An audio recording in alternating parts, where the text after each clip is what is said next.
Let's talk about rosacea. What is rosacea?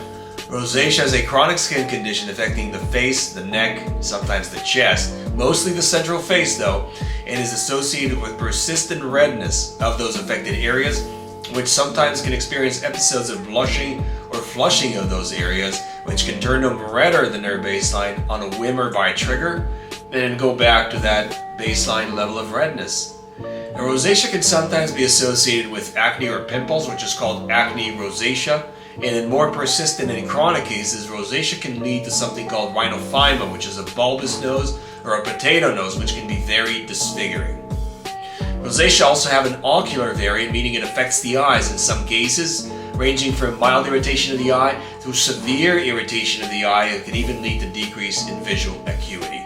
In this episode, we'll discuss rosacea, some of its triggers, what makes rosacea tick, what should you avoid when you have rosacea, what can you do to improve your condition when you have rosacea, and when should you go see a dermatologist. Before we get started, head over to drbborganics.com, hit the like and subscribe button to support my work, and don't forget to stick around for the bonus round at the end of this video. Let's get started.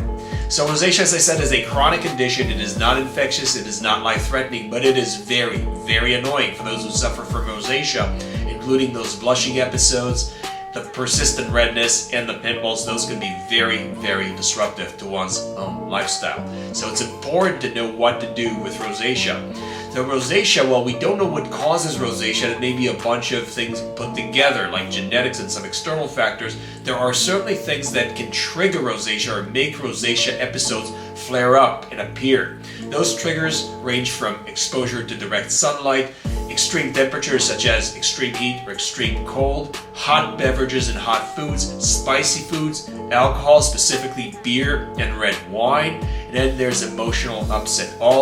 Any one of these triggers can cause an episode of rosacea, and people are different. Some people with rosacea can be triggered by all the triggers that I mentioned. Some people can be triggered by one or two, and some people's rosacea is whimsical. It just shows up on a whim, flares up on a whim, and disappears as easily as it came, and everybody's a little different. So be sure to track what makes your rosacea worse and try to avoid those triggers as much as possible.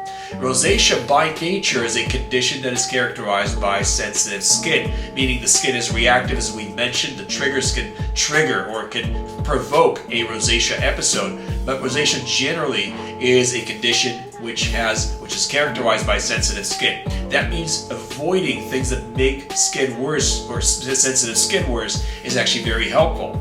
So avoiding hot water on the face above 104 degrees Fahrenheit or 40 degrees centigrade, avoiding detergents applied unnecessarily to the face or alcohol-containing solutions, as well as physical abrasives such as loofahs, brushes, scrubs, exfoliants, washcloths, sponges, and all sorts of other physical abrasives are things that buff the skin up and make the skin more irritable and more sensitive. Now, what can you do with rosacea? So very importantly, protect yourself from the sun directly irritating your face, because sun exposure can almost invariably make your rosacea worse. So try and protect yourself from the sun, either by applying sunblock when you're planning on spending time out in the sun, but probably more effectively with physical protection such as a white brim hat or an umbrella.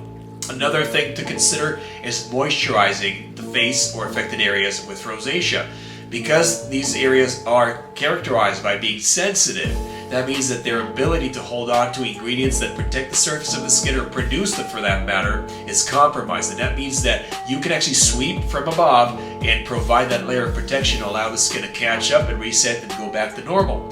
So applying a layer of moisturizer whenever your condition is flaring up or you're feeling irritated, such as burning, pain, achiness of any kind, any sort of itchiness, or even feel the feeling of ants crawling on the skin can be signs of irritated skin, of rosacea.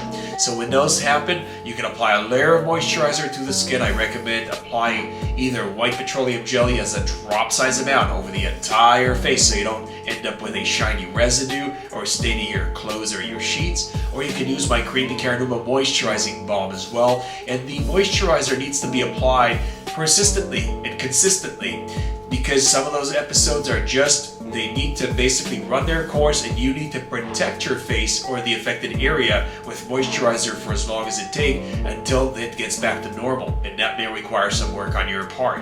Another thing that can really be helpful with rosacea is something called Afrin spray. Now, Afrin spray is a spray that's used to treat nasal congestion. The active ingredient in Afrin spray is oxymetazoline, which is a vasoconstrictor. It decreases the diameter of tiny blood vessels that are found in the nasal mucosa, which, when distended, can cause nasal congestion. When you apply those to the face during a blushing episode in rosacea, that can do the same to the tiny red blood vessels that are found on the surface of the skin in rosacea in abnormally high numbers, and that can decrease those diameters and decrease the redness temporarily, sometimes for minutes, sometimes even longer than that. So try it out, see how it works. Don't get the spray in your eyes when you do apply it to your face, but try it out and see what happens. Now, in cases where rosacea persists, you're getting persistent and frequent episodes of flushing, or you're getting persistent flushing as is, or you're getting more and more episodes of acne that you're unable to control, it's time to see the dermatologist. The dermatologist is going to evaluate you properly. They're going to see if you have ocular rosacea as well, and they are going to find a combination of medications along with what we just discussed as good skincare and avoidance of the triggers, and they'll find a combination of medications that will work for you, will bring it to remission, hopefully in a short enough period of time. Usually it takes a few weeks to do that at best, but sometimes requires longer depending on your type of rosacea and your response to medications that you were prescribed. However, once you get to that remission, you can discuss long-term treatment with your dermatologist. That's it for this segment. I certainly hope you enjoyed it. I'll see you on the next one.